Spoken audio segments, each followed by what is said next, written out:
What is up, y'all? We are back with another video. What type of video? A Scream 7 video. Before we get started, definitely smash the like button because it definitely helps. Let's try to get this video to 100 likes for some more Scream content on the channel. But to get into it, I want to talk about some stuff for Courtney Cox, Melissa Barrera, and some things that can happen in Scream 7. So to get into it, touching on this Melissa Barrera, this article everyone's talking about with Melissa Barrera not touching on Neve Campbell and everything. I want to get into it a little bit. Basically, what this article says, y'all, is when asked if she and Campbell have spoken about her return, Barrera pauses before declining to answer. So a lot of people basically have been talking about this, thinking that it's heat between, Neve Campbell, Melissa Barrera, which I'm not saying is not heat or nothing, but to just touch on what I think it could potentially be, maybe they're both just in their own separate lanes. Maybe Melissa Barrera is being Melissa Barrera and Neve Campbell is just doing her. At the end of the day, I seen people say things of, they wouldn't have, quit a movie for Neve Campbell. They would have just kept doing their roles and stuff like that. And I've been seeing all type of things. People saying that, Melissa Barrera doesn't owe Neve Campbell nothing. Neve Campbell doesn't owe her anything.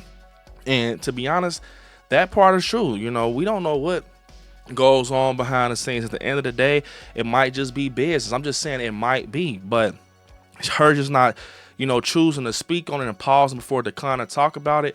Yeah, maybe she just doesn't want to talk about it. Maybe it's just like some stuff where she knows that a lot of people are taking a run with it. Maybe it's just some things where she, Neve did check on her, some stuff like that, but it was just like, just to be a good human. Maybe it's not nothing where, how Jenna Ortega was with the whole situation. I don't know. Either way, a lot of people are saying that it seems like it's heat between them and everything. But maybe, Neve Campbell feels like she's been in the Scream franchise for years, so she definitely doesn't owe Melissa Barrera anything.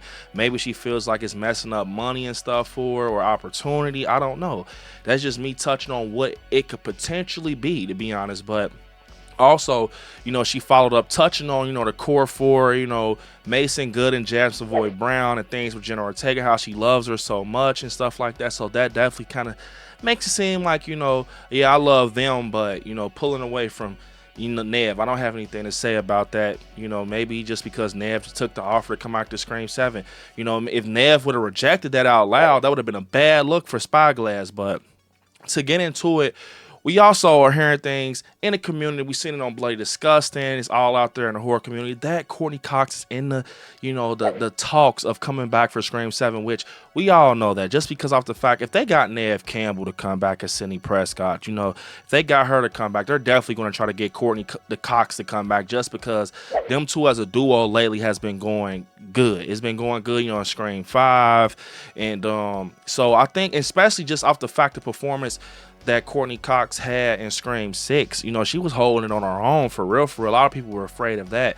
Just how was Courtney Cox going to work in a Scream movie as Gale without Sidney? How was that going to happen without, a Sidney Prescott being next to her? And it worked. It did happen, and she did a great job in the high-rise apartment with Ghostface. So, yeah, and we definitely are, potentially predicting that Mark Kincaid can make a return to the Scream franchise. Patrick Dempsey gets involved and stuff like that. I think that's the perfect route to go when it comes to, Scream 7. Everything makes sense. And just off the fact it can be connected, and how the movies have been following up to the previous films, having little connections and having little hat tips to these films in the franchise, Scream 5, had hat tips to, Scream 1 and Scream 2 being connected to Scream 6. So now Scream 7 and Scream 3, But to get into it, I still have been trying to figure out what can make Sidney return back, be involved with Ghostface and stuff like that. And I think that this is something I want to touch on also. What, could happen is if the opening kill is traumatizing enough, the opening kill, if the opening kill is traumatizing enough in Scream 7, it can definitely bleed into the story. What I mean is, I touched on this previously, but I was kind of focusing more, on Mark Kincaid, saying if Mark Kincaid was the opening kill, it can definitely be something that,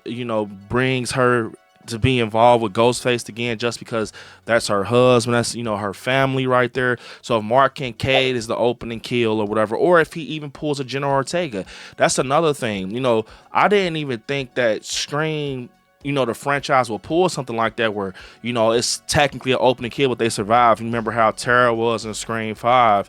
You know, we thought she was a goner, but she ends up surviving and pushing through the story. What if that happens to like Mark Kincaid? I mean, Gale has got a lot of the bad stick, especially in Scream, you know, 6. She got, you know, dead bad. So I can definitely see her and, you know, Sidney kind of getting back together and just talking about everything that happened in Scream 6 and how she's injured and still recovering. That was a close one.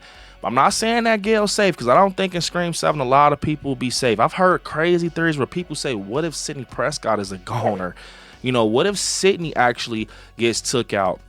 But something else I want to talk about, you know, along this franchise, we've all been speculating, what if we get a Ghostface cult? What if the Ghostface cult returns? What if that happens and things like that? What if Stu Macher returns? You know, what if, you know, things happen like that with Leslie Macher? I'm going to say this. If we're going to get any cult or anything in any Scream film, I think this is going to be the one to put the cult in there, just because I feel like it makes sense. We got Sidney back, we got Kevin Williamson in the director's chair, we got possibly Courtney Cox in the works of coming back to Scream 7, and Mark Kincaid, and I think that's the only way a Ghostface in a Sidney connection will make sense. If we got a cult that's obsessed with the Ghostface killings and stories, and they know Sidney is the final girl, she's the one that pushes through.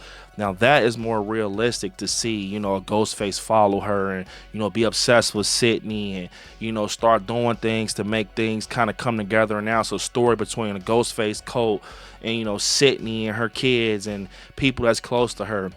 It will be even crazy, you know, I have to say it, if Stu Macher is somehow connected to the Ghostface cult. He runs it, he's involved, or maybe they can do it like this. Maybe they're doing that Ghostface cult in honor of Stu Macher. Maybe it's like a Stu Macher and Billy Loomis cult. Like maybe it's like some type of, we saw the shrine or whatever in Scream 6, but what if it's some type of praise thing where they are just trying to honor the legacy of Billy Loomis and Stu Macher? You know, that stuff really happens. I remember I heard a story about that in real life, no content creation shit, where yeah, someone, I can't remember where I seen it, but people were like obsessed with like the Stu Macher and Billy Loomis thing, and they try to pull it off for real. I don't know too much details about it, but what if they go that route and try to have that, you know, be in play where they're trying to reinvent the whole Scream issue, almost like a light reboot, but it's still in the same storyline, but like kind of just reinvent previous events with an older Sidney Prescott, an older Gale, and, you know, older Mark Kincaid. They're trying to just reinvent it, and it's like younger Ghostface. They just have a cult, and it's many of them. You know, we kind of got a little hint of that in Scream 6. You know, there's things out there, you know, with the opening kill and stuff. So overall, I think a Ghostface cult can definitely bring Sidney out with the connection to a previous legacy killer, if that makes sense. I don't just see any random Ghostface. Once again, I'm gonna keep saying it, being connected to Sidney Prescott and it making sense and understanding. I just don't get it. So I think a cult with some history and them approaching Sidney makes sense. You know, them approaching Sidney and coming after Sidney for that reason, her being like the main one when it comes to the Ghostface killings and stuff like that. And I still think it'll be cool to have Kirby Reed involved, especially if you got Mark Kincaid, because I mean, that'll be a missed opportunity not to have them work in the same, like, you know, district or department, or they're connected some way through the force. It'll just be a missed opportunity. So overall, I think the cult will be a good way to bring Sidney in, or, you know, basically an opening kill that is traumatizing to the point it bleeds into the story. So yeah, guys, comment down below what you all think about everything I just talked about when it comes to the Scream 7 and the Melissa Barrera situation and Courtney Cox in the talks of coming back to Scream 7. What do you think? Comment down below. Unfortunately, it's the end of the video. I want you guys to hit me up on my social medias at ILIKESCARY on Instagram, ILIKESCARY_ on TikTok, Brandon on Facebook, ILIKESCARY on Twitter, and yeah, you all right there where it says subscribe. Next to it, click join, become a member of the channel. And yeah, you all, I will see you all in the next one. I want you all to watch some horror movies. Stay scary out there. I love you all. Peace. Until next time.